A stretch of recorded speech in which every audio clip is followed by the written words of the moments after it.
why Vietnam decided to negotiate VPA with EU? Because the EU is the second important exporter market.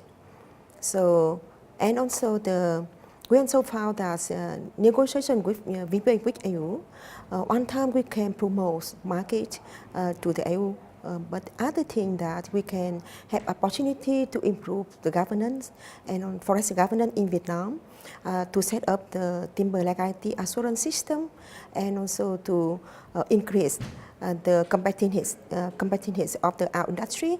I hope that VPA can bring to us the new thinking about the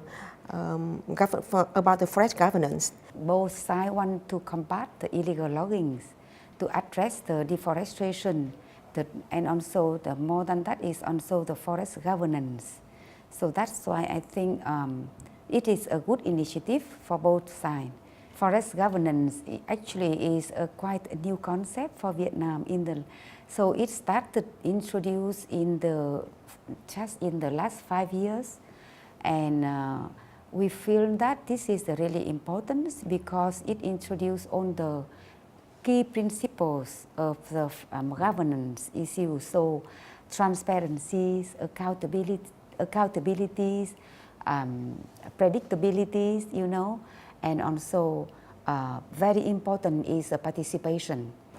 I'd say for the first 5 years, Vietnam effectively refused to even discuss regulating timber imports. They felt it was either too complex or that it was too commercially damaging for their sector. And so really for a long time the VPA went nowhere in Vietnam. The TLASs that were drafted were not fit for purpose. And so it was with some relief that in the last 18 months, 2 years or so, there's been significant progress with Vietnam being willing to ultimately discuss the core issues, which were imported timber.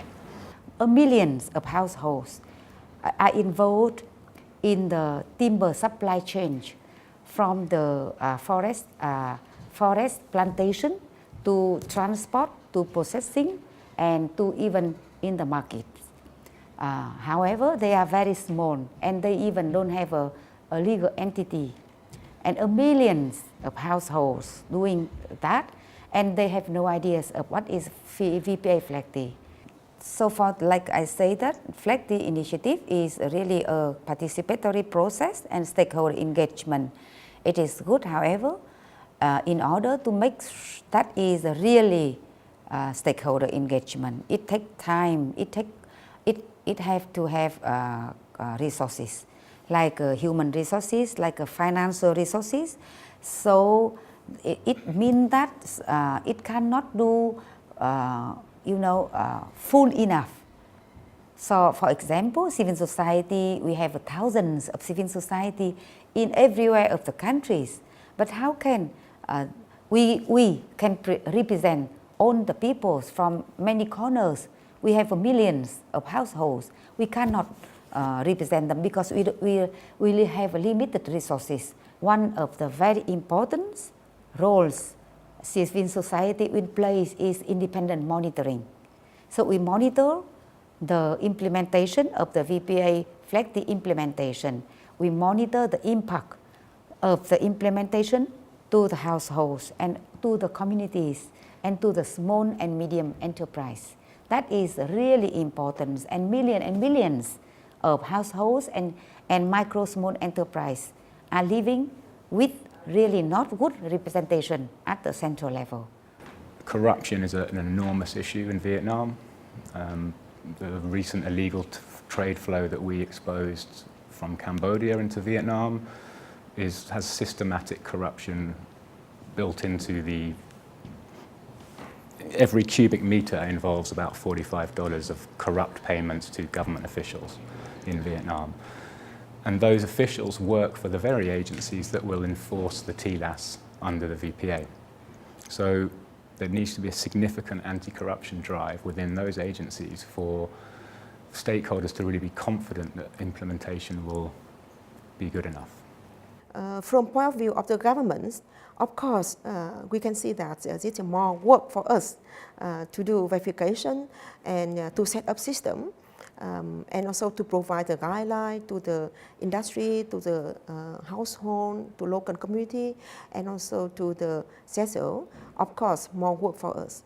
But I think all of this will bring to the better forest governance in Vietnam, and we can promote sustainable forest management in our country.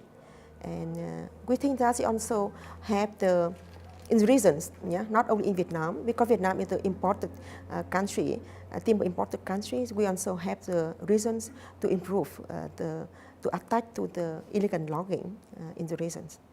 Transparency is core. I think without governments, if governments are not willing to make data available for monitoring by either government agencies or civil society, then they effectively fail to take an opportunity that exists in independent forest monitoring. If the country start negotiation VPA with EU, I advise them that they need to prepare very comprehensive baseline study on the timber flow, on the legality definition framework of the country. They need to study more comprehensive about this one, because timber not only deal with the forestry sector, we also need to deal with the land use, about the environmental sector, about labor sector, or trade, something like this. It's beyond the forestry sector.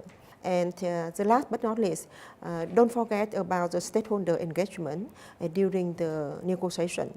So you need to do like the analysis of the stakeholder participation, stakeholder engagement in the country, because different countries have different stakeholder groups, different interests from different stakeholder groups. So they need to analyze it before engage them to the VPA process.